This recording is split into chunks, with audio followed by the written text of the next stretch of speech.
Ray Bradbury. A Sound of Thunder. The sign on the wall seemed to quaver under a film of sliding warm water. Eckels felt his eyelids blink over his stare, and the sign burned in this momentary darkness. Time Safari, Inc. Safaris to any year in the past. You name the animal, we take you there. You shoot it. A warm phlegm gathered in Eckels' throat. He swallowed and pushed it down. The muscles around his mouth formed a smile as he put his hand slowly out upon the air, and in that hand waved a check for $10,000 to the man behind the desk. Does this safari guarantee I come back alive? We guarantee nothing, said the official, except the dinosaurs. He turned. This is Mr. Travis, your safari guide in the past. He'll tell you what and where to shoot. If he says no shooting, no shooting. If you disobey instructions, there's a stiff penalty of another $10,000, plus possible government action on your return. Eckels glanced across the vast office, at a mass and tangle, a snaking and humming of wires and steel boxes, at an aurora that flickered now orange, now silver, now blue. There was a sound like a gigantic bonfire burning all of time, all the years and all the parchment calendars, all the hours piled high and set aflame.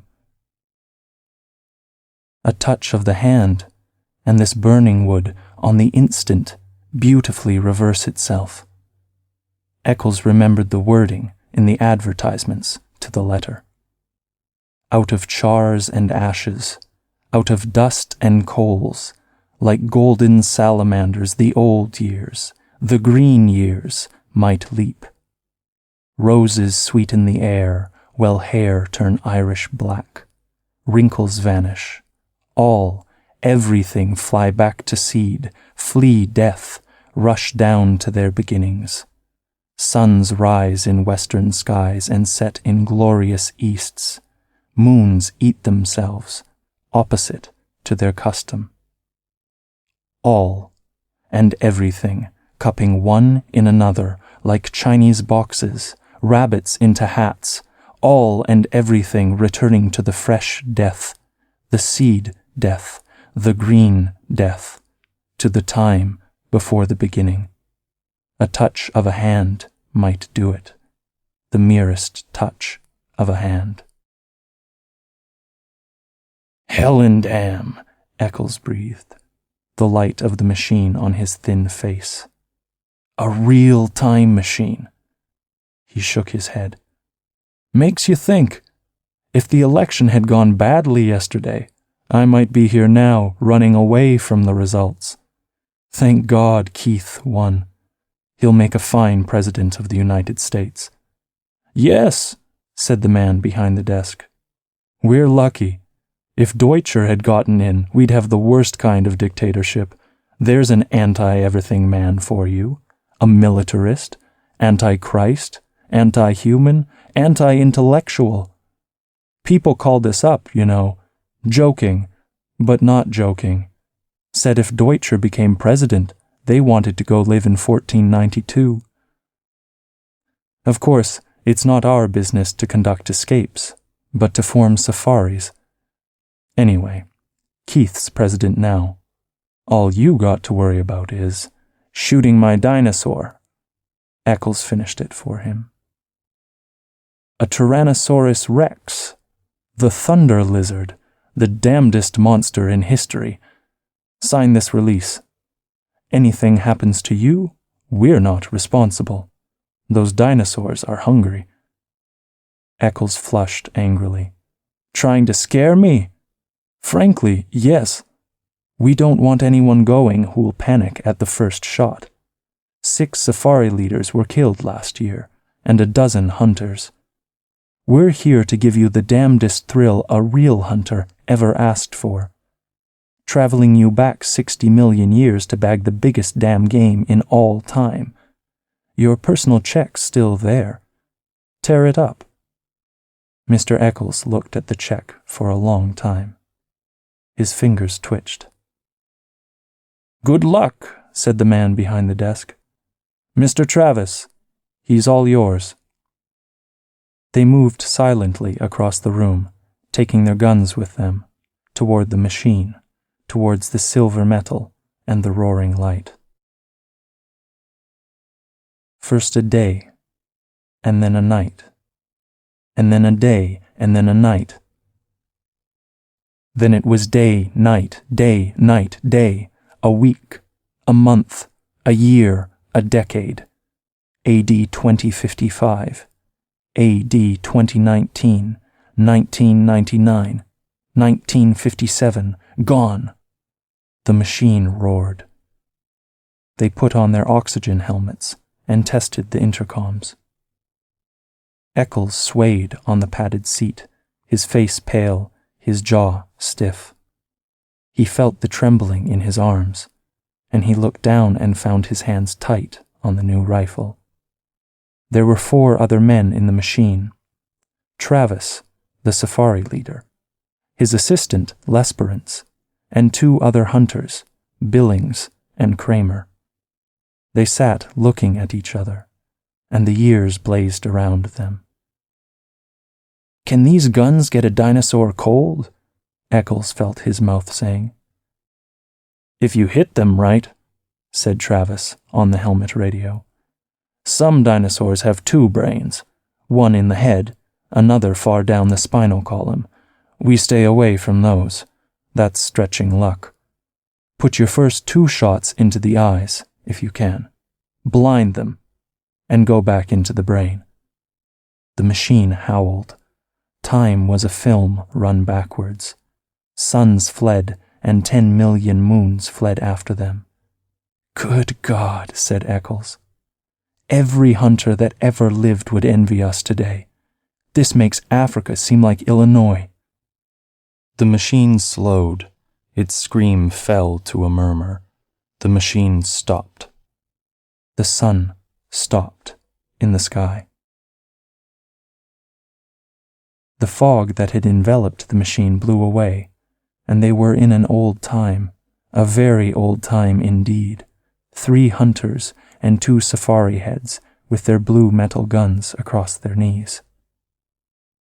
"Christ isn't born yet," said Travis. "Moses has not gone to the mountain to talk with God. The pyramids are still in the earth, waiting to be cut out and put up. Remember that. Alexander, Caesar, Napoleon, Hitler, none of them exists." The men nodded. "That," Mr. Travis pointed, "is the jungle of 60,002,055 years before President Keith." He indicated a metal path that struck off into green wilderness, over steaming swamp, among giant ferns and palms. "And that," he said, "is the path laid by Time Safari for your use. It floats 6 inches above the earth, doesn't touch so much as one grass blade, flower, or tree. It's an anti-gravity metal. Its purpose is to keep you from touching this world of the past in any way. Stay on the path. Don't go off it. I repeat, don't go off, for any reason. If you fall off, there's a penalty.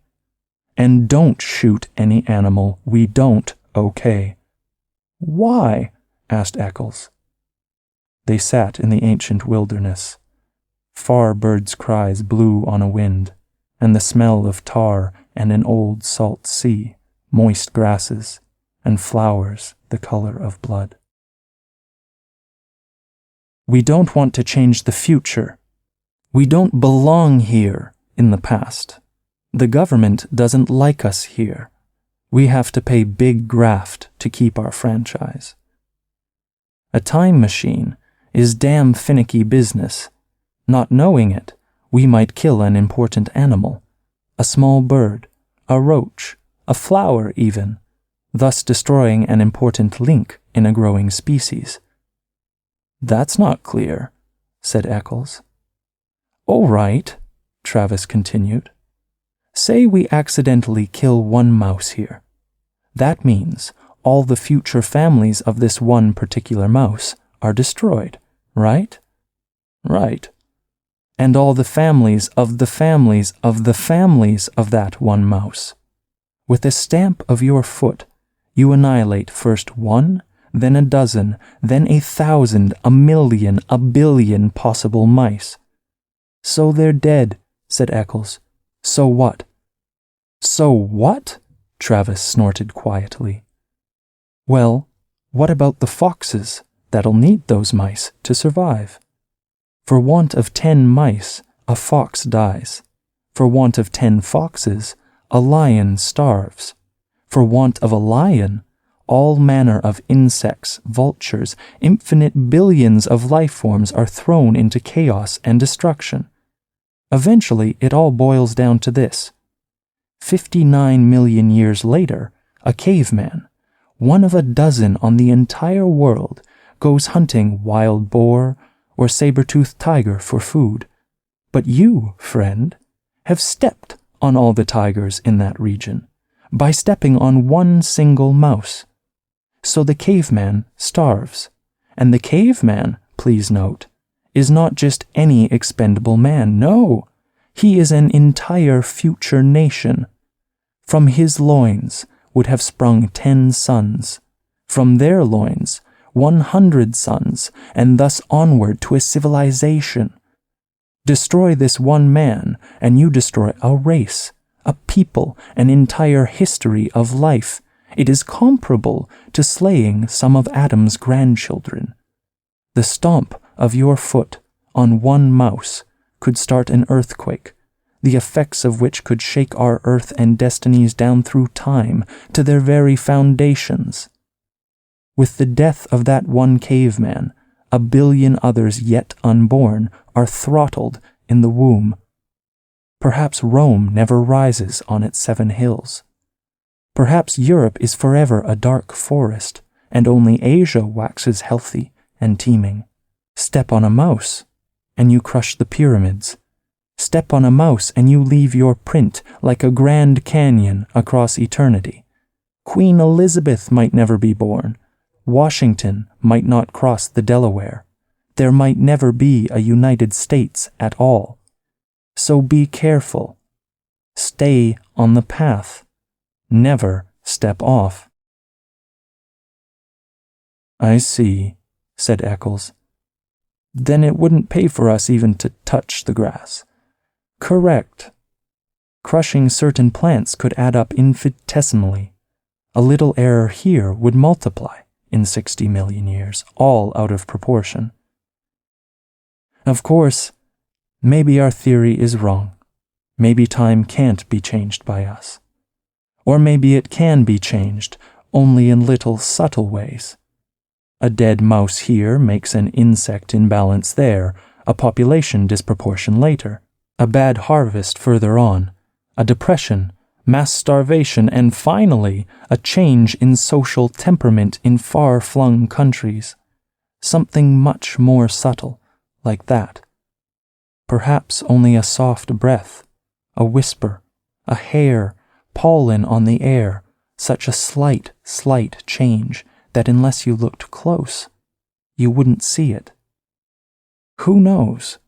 Who really can say he knows? We don't know. We're guessing. But until we do know for certain whether our messing around in time can make a big roar or a little rustle in history, we're being damned careful. This machine, this path, your clothing and bodies were sterilized, as you know, before the journey. We wear these oxygen helmets so we can't introduce our bacteria into an ancient atmosphere. How do we know which animals to shoot? They're marked with red paint, said Travis. Today, before our journey, We sent Lesperance here back with the machine. He came to this particular era and followed certain animals. Studying them. Right, said Lesperance. I track them through their entire existence, noting which of them lives longest. Very few. How many times they mate? Not often. Life's short. When I find one that's going to die when a tree falls on him, or one that drowns in a tar pit, I note the exact hour, minute, and second. I shoot a paint bomb. It leaves a red patch on his hide. We can't miss it. Then, I correlate our arrival in the past so that we meet the monster not more than 2 minutes before he would have died anyway. This way, we kill only animals with no future that are never going to mate again. You see how careful we are. But if you came back this morning in time, said Eckels eagerly, you must have bumped into us, our safari. How did it turn out? Was it successful? Did all of us get through? Alive? Travis and Lesperance gave each other a look. That'd be a paradox, said the latter. Time doesn't permit that sort of mess, a man meeting himself. When such occasions threaten, time steps aside, like an airplane hitting an air pocket. You felt the machine jump just before we stopped? That was us, passing ourselves, on the way back to the future. We saw nothing. There's no way of telling if this expedition was a success, if we got our monster, or whether all of us, meaning you, Mr. Eckels, got out alive. Eckels smiled palely. Cut that, said Travis sharply. Everyone on his feet. They were ready to leave the machine. The jungle was high, and the jungle was broad, and the jungle was the entire world forever and forever. Sounds like music and sounds like flying tents filled the sky, and those were pterodactyls soaring with cavernous grey wings, gigantic bats out of delirium and a night fever. Eckels, balanced on the narrow path, aimed his rifle playfully. Stop that, said Travis. Don't even aim for fun, damn it. If your gun should go off. Eckels flushed. Where's our Tyrannosaurus? Lesperance checked his wristwatch. Up ahead. We'll bisect his trail in 60 seconds. Look for the red paint, for Christ's sake. Don't shoot till we give the word. Stay on the path. Stay on the path. They moved forward in the wind of morning. Strange, murmured Eckels. Up ahead, 60 million years, election day over. Keith made president, everyone celebrating, and here we are, 1 million years lost, and they don't exist. The things we worried about for months, a lifetime, not even born or thought about yet. Safety catches off, everyone, ordered Travis. You, first shot, Eckels. Second, Billings. Third, Kramer. I've hunted tiger, wild boar, buffalo, elephant, but Jesus, this is it, said Eckels. I'm shaking like a kid. Ah, said Travis. Everyone stopped. Travis raised his hand. Ahead, he whispered. In the mist. There he is. There's His Royal Majesty now. The jungle was wide and full of twitterings, rustlings, murmurs, and sighs. Suddenly it all ceased, as if someone had shut a door. Silence. A sound of thunder. Out of the mist, 100 yards away, came Tyrannosaurus Rex. Jesus God, whispered Eckels. Shh! It came on great oiled, resistant, striding legs. It towered 30 feet above half of the trees, a great evil god, folding its delicate watchmaker's claws close to its oily reptilian chest. Each lower leg was a piston, 1,000 pounds of white bone sunk in thick ropes of muscle, sheathed over in a gleam of pebbled skin like the mail of a terrible warrior. Each thigh was a ton of meat, ivory, and steel mesh. And from the great breathing cage of the upper body, those 2 delicate arms dangled out front, arms with hands which might pick up and examine men like toys while the snake neck coiled. And the head itself, a ton of sculptured stone lifted easily upon the sky. Its mouth gaped, exposing a fence of teeth like daggers. Its eyes rolled, ostrich eggs, empty of all expression save hunger. It closed its mouth in a death grin. It ran, its pelvic bones crushing aside trees and bushes, its taloned feet clawing damp earth, leaving prints 6 inches deep wherever it settled its weight.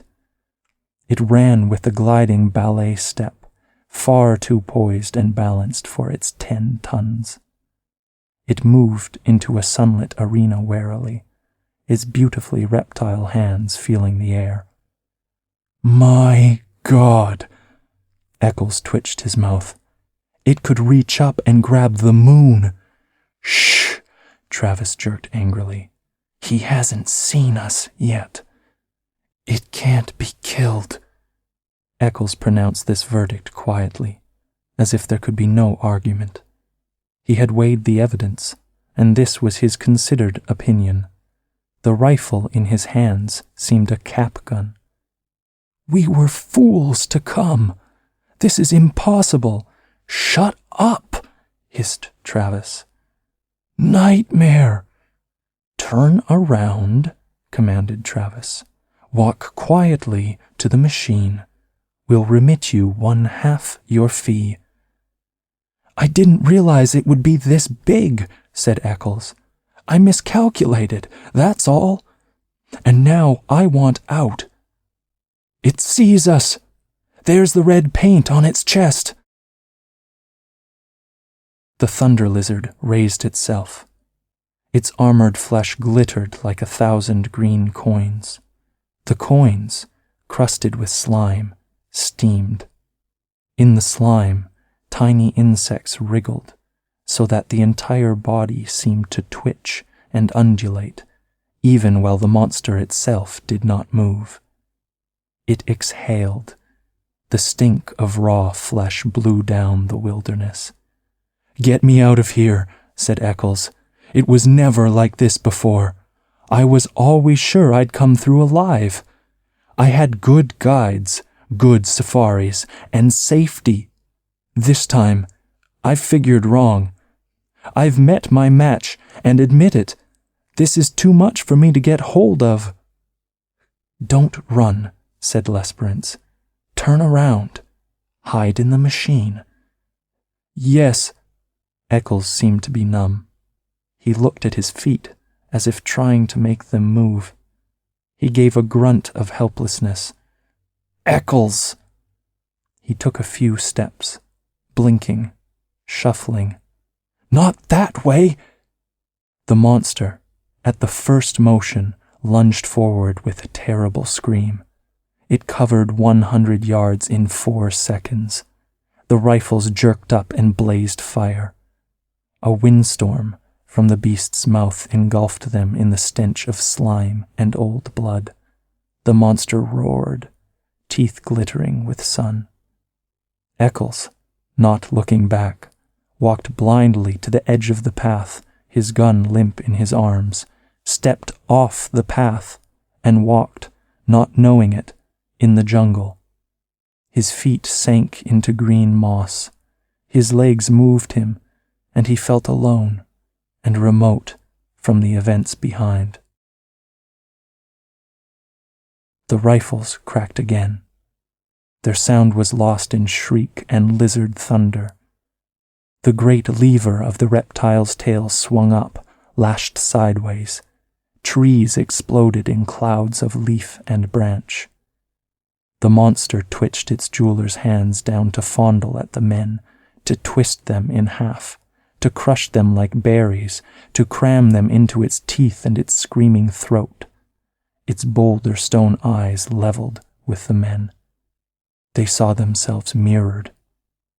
They fired at the metallic eyelids and the blazing black iris.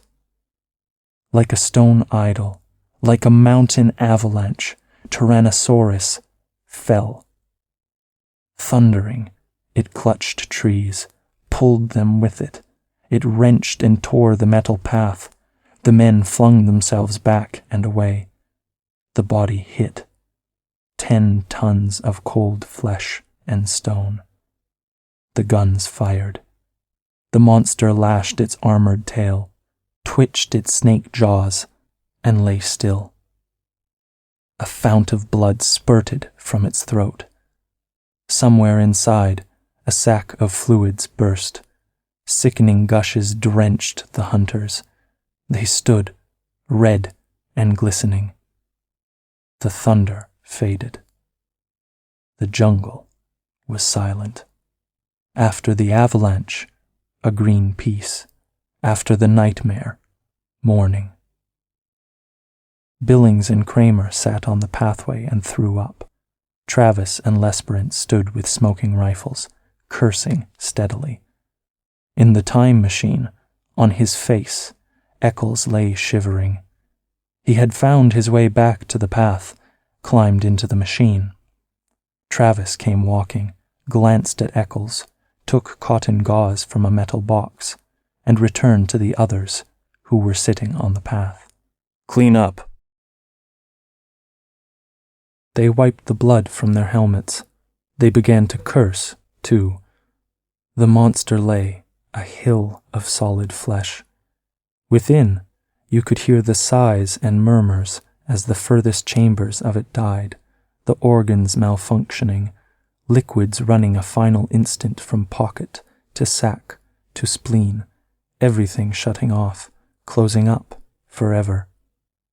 It was like standing by a wrecked locomotive, or a steam shovel at quitting time, all valves being released or levered tight. Bones cracked, the tonnage of its own flesh, off balance, dead weight, snapped the delicate forearms caught underneath. The meat settled, quivering. Another cracking sound. Overhead, a gigantic tree branch broke from its heavy mooring, fell. It crashed upon the dead beast with finality. "There!" Lesperance checked his watch. "Right on time. That's the giant tree that was scheduled to fall and kill this animal originally." He glanced at the two hunters. "You want the trophy picture?" "What?" "We can't take a trophy back to the future.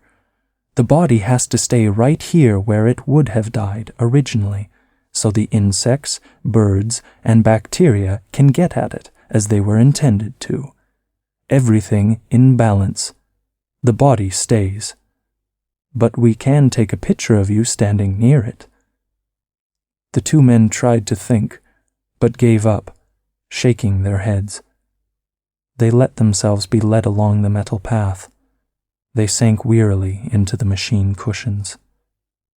They gazed back at the ruined monster, the stagnating mound, where already strange reptilian birds and golden insects were busy at the steaming armor.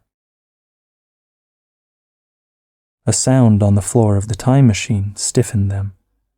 Eckels sat there, shivering. "I'm sorry," he said at last. "Get up," cried Travis. Eckels got up. "Go out on that path alone," said Travis. He had his rifle pointed. "You're not coming back in the machine. We're leaving you here." Lesperance seized Travis's arm.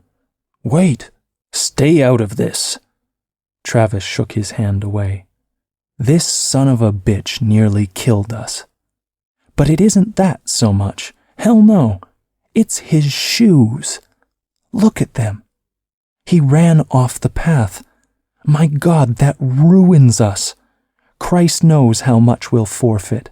Tens of thousands of dollars of insurance.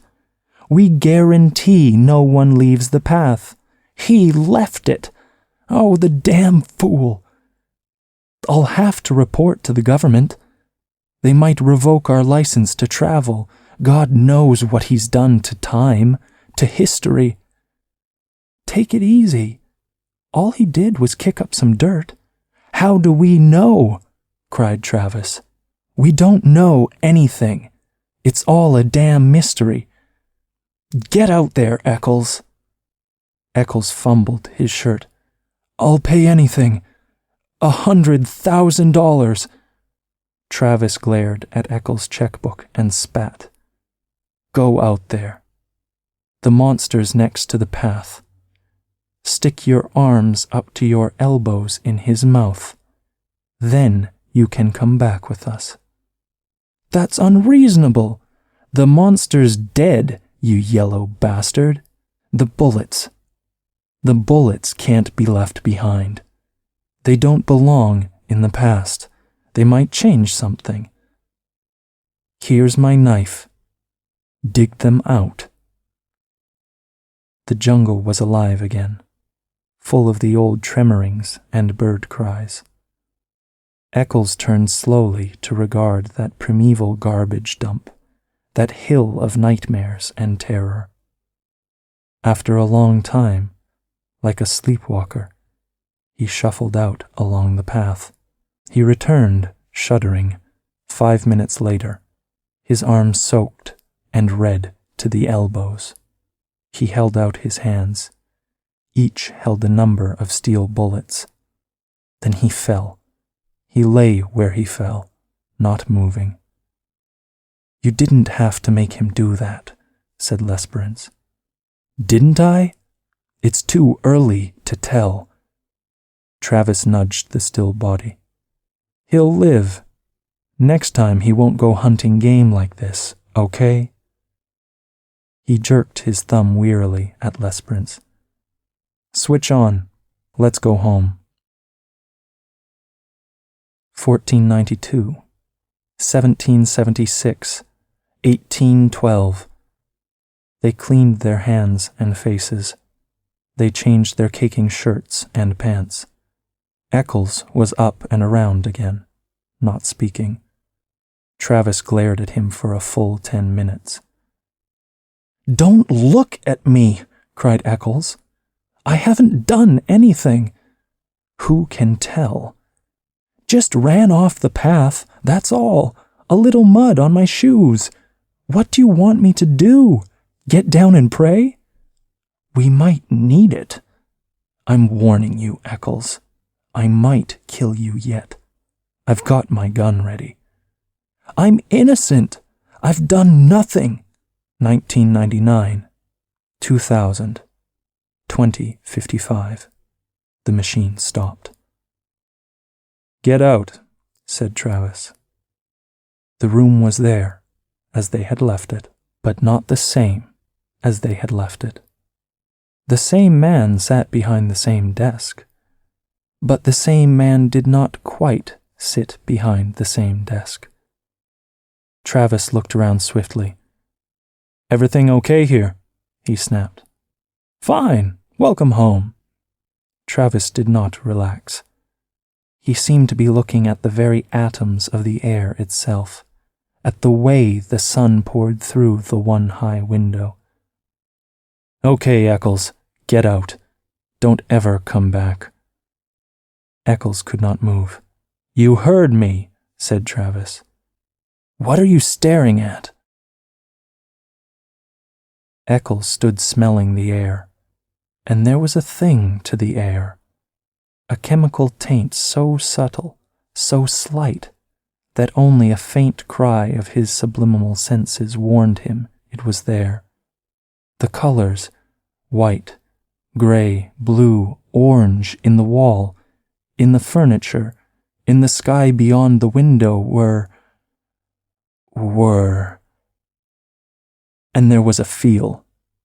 His flesh twitched. His hands twitched. He stood drinking the oddness with the pores of his body. Somewhere, someone must have been screaming one of those whistles that only a dog can hear. His body screamed silence in return. Beyond this room, beyond this wall, beyond this man who was not quite the same man seated at this desk, that was not quite the same desk, lay an entire world of streets and people. What sort of world it was now, there was no telling.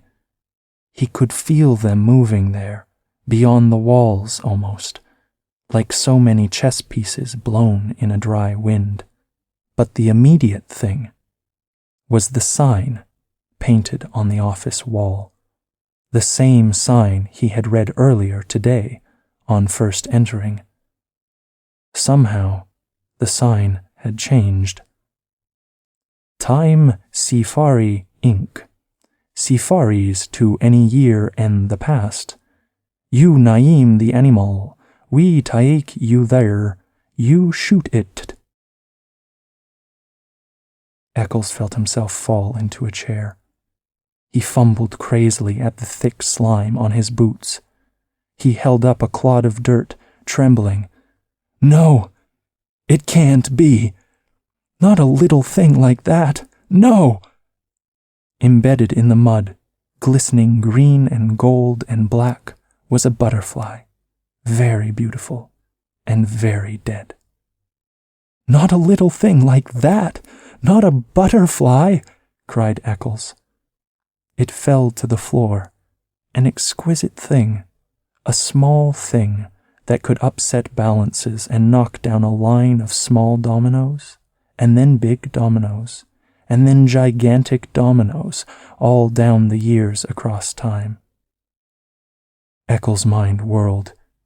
It couldn't change things. Killing one butterfly couldn't be that important. Could it? His face was cold. His mouth trembled, asking, Who won the presidential election yesterday? The man behind the desk laughed. You joking? You know damn well. Deutscher, of course. Who else? Not the damn weakling Keith. We got an Iron Man now. A man with guts, by God. The official stopped. What's wrong? Eckels moaned. He dropped to his knees. He scrabbled at the golden butterfly with shaking fingers. Can't we? He pleaded to the world, to himself, to the officials, to the machine. Can't we take it back? Can't we make it alive again? Can't we start over? Can't we? He did not move. Eyes shut, he waited, shivering. He heard Travis breathe loud in the room. He heard Travis shift his rifle, click the safety catch, and raise the weapon. There was a sound of thunder.